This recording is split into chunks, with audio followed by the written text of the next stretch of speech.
Buen día con todos. El día de hoy realizaremos 4 sesiones y el primer tema a tratar será trauma obstétrico. En esta cuarta sesión hablaremos de la asistencia respiratoria mecánica y la presión positiva continua en la vía aérea.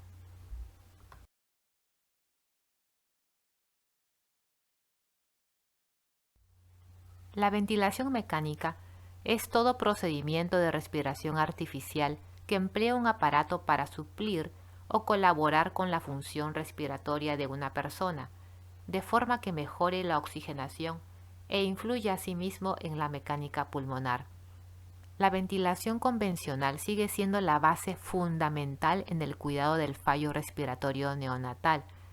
A pesar de alternativas como la ventilación de alta frecuencia, los oxigenadores de membrana y el óxido nítrico, no se conoce cuál es la mejor manera de ventilar mecánicamente a un recién nacido.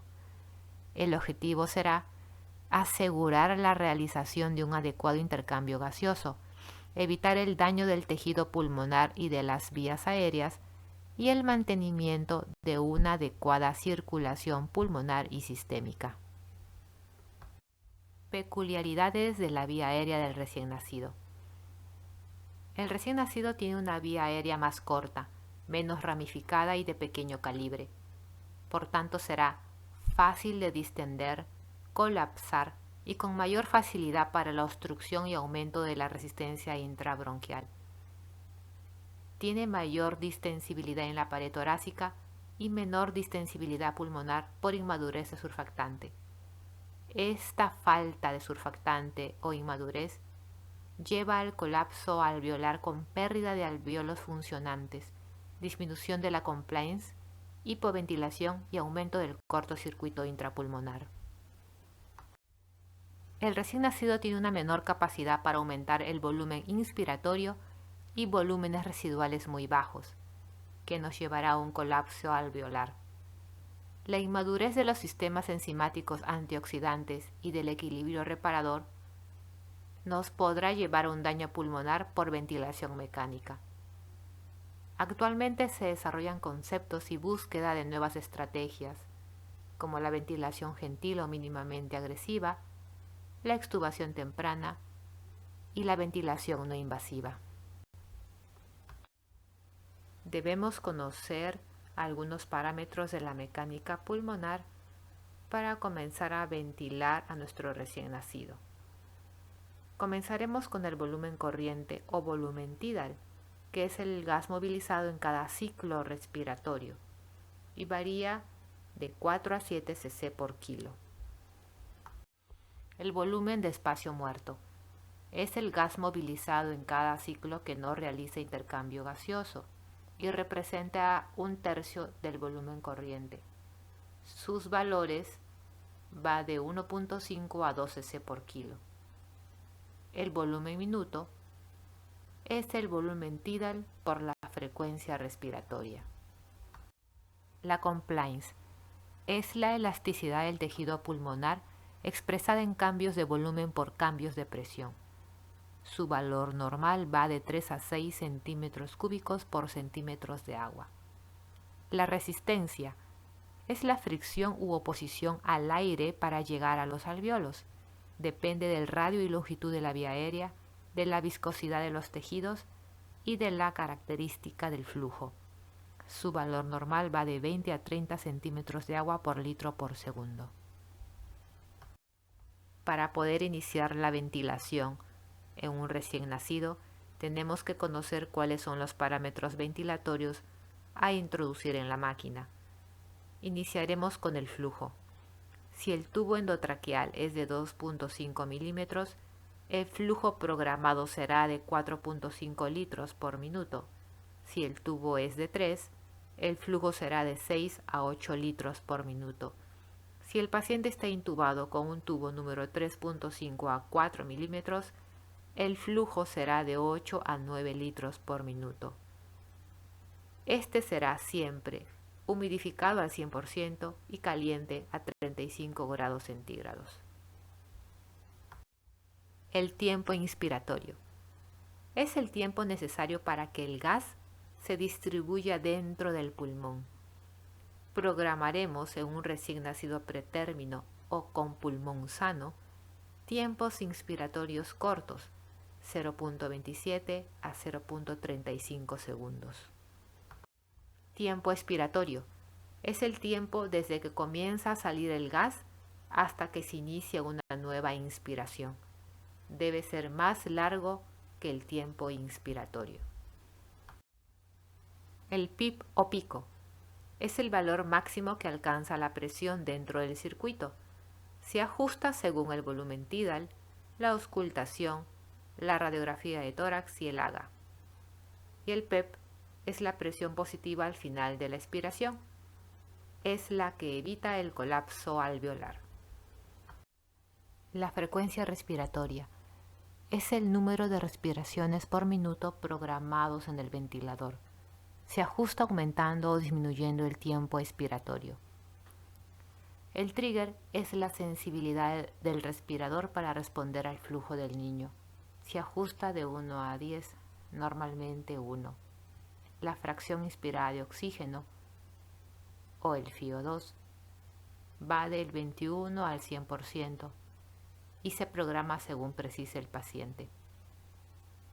La presión media de la vía aérea o MAP traduce la presión existente dentro de la caja torácica durante los ciclos respiratorios. En la respiración espontánea es negativa y favorece el retorno venoso. En ventilación mecánica es muy positivo y disminuye el retorno venoso, el gasto cardíaco y la presión arterial. Se debe intentar que sea lo más baja posible, en general menos de 10. Tipos de soporte ventilatorio. En neonatología usamos la ventilación mecánica de flujo continuo, ciclado por tiempo y limitado por presión. Antiguamente se usaban modos no sincronizados como la ventilación mecánica continua. Actualmente el modo es sincronizado y activado por paciente, el trigger. Aquí encontramos 4 tipos de ventilación: asisto controlada o AC, ventilación mecánica intermitente sincronizada, el CIMB, ventilación con presión de soporte, PCB, o volumen grande, VG. Ventilación mecánica convencional no sincronizada.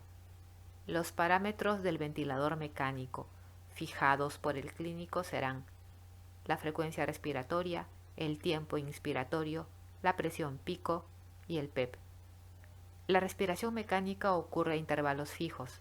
La respiración espontánea es permitida por el flujo continuo del gas en el circuito del ventilador mecánico y apoyadas por el PEP, pero no sincronizadas. La sincronía se da con cada esfuerzo del paciente. Hay una lucha con el ventilador y el volumen corriente es variable. Hay un aumento del trabajo respiratorio y el intercambio gaseoso es ineficiente. La desventaja: produce barotrauma, volutrauma con atrapamiento aéreo y mayor duración de la hospitalización y de la ventilación mecánica.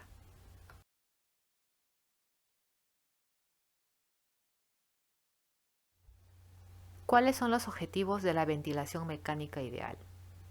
1. Alcanzar y mantener un adecuado intercambio gaseoso. 2. Minimizar el riesgo de injuria pulmonar. 3. Reducir el trabajo respiratorio del paciente. 4. Optimizar la comodidad del paciente. Una respiración sincronizada, aportando adecuado volumen corriente y volumen minuto a la menor presión posible, respondiendo a los cambios en mecánica pulmonar o demandas del paciente y que signifique el menor trabajo respiratorio posible. 5. Monitorización continua de la ventilación mecánica. Ventilación mecánica gatillada por paciente.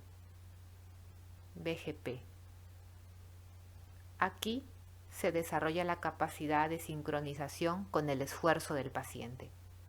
La monitorización es en línea, que aumenta la seguridad de la ventilación mecánica otorgada. Se entrega parte del control al paciente. Existen diferentes modos. ventilación mecánica intermitente sincronizada, asisto controlada o ventilación con presión de soporte. En la ventilación sincronizada, la ventilación es gatillada por el paciente. La fase inspiratoria es iniciada en respuesta al esfuerzo propio respiratorio. Hay sincronía de los inicios respiratorios espontáneos y mecánicos, y se detecta el esfuerzo respiratorio. Ventilación asisto controlada o AC. Cada respiración espontánea que alcance el umbral de gatillación es asistida por una respiración mecánica completa. Si el paciente no respira o no supera el umbral de gatillación, el ventilador mecánico entrega respiraciones mecánicas a frecuencias fijas y controladas. Ventilación mandatoria intermitente sincronizada. Entrega respiraciones intermitentes a una frecuencia respiratoria fijada y sincronizada con el esfuerzo inspiratorio del paciente. El paciente puede tener respiraciones espontáneas que son apoyadas por el PEP. La respiración mecánica entregada dentro de una ventana de tiempo está sincronizada a un esfuerzo del paciente. Ventilación con presión de soporte. Es gatillada por el paciente y limitada por presión. El esfuerzo inspiratorio es asistido por aumento del flujo inspiratorio para disminuir el trabajo respiratorio. Iniciada la respiración, la presión se eleva hasta alcanzar el nivel de soporte. Se puede usar con volumen garante. Ventilación limitada por volumen. Selecciona un volumen corriente para ser entregado a la presión necesaria. Si la compliance es baja, mayor será la presión necesaria. Si la distensibilidad mejora, el volumen minuto disminuirá la presión para entregar el mismo volumen corriente. La ventaja es que el volumen corriente y el volumen minuto son estables. Es una modalidad controlada por volumen, ciclada por tiempo y limitada por presión. Puede emplearse en todos los modos de ventilación sincronizada. El beneficio: menor tasa de muerte, de displasia broncopulmonar, de neumotoras y de episodios de hiper o hipocapnia. Siempre que se precise ventilación mecánica, usar modalidades con volumen garante. En la ventilación con volumen garante se selecciona el volumen tidal de 4 a 6 mililitros por kilo y el límite máximo de pico. El respirador mide el volumen tidal expirado y ajusta la PIP en las siguientes insuflaciones para alcanzar el volumen tidal prefijado. Presión positiva de la vía aérea o CPAP. Es la presión positiva que permite la máxima entrega de oxígeno a los tejidos sin que disminuya el gasto cardíaco. El CPAP se emplea con la respiración espontánea. Aplica una presión positiva y un flujo de gases constante, manteniéndolos a lo largo de todo el ciclo respiratorio. Produce reclutamiento de alvéolos, insuflación de alvéolos colapsados y disminución del cortocircuito intrapulmonar, aumentando la capacidad residual funcional y evitando el mayor colapso alveolar. El resultado: una mejora de la relación ventilación-perfusión, de la oxigenación y disminuye el trabajo respiratorio.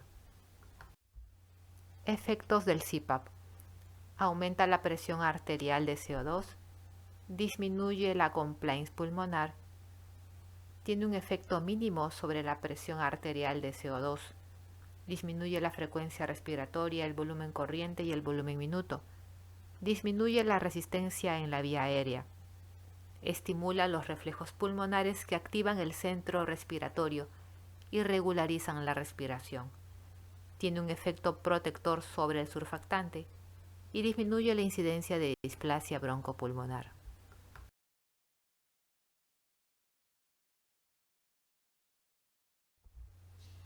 Los componentes del CPAP: fuente de oxígeno, fuente de aire comprimido, flujómetro o mezclador de gases, el humidificador y un termómetro.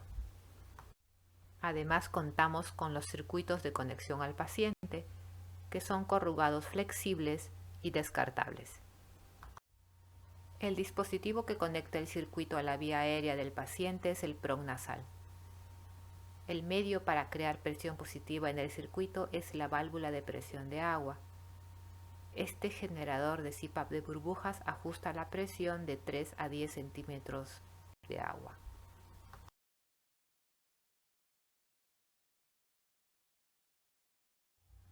Indicaciones del CPAP.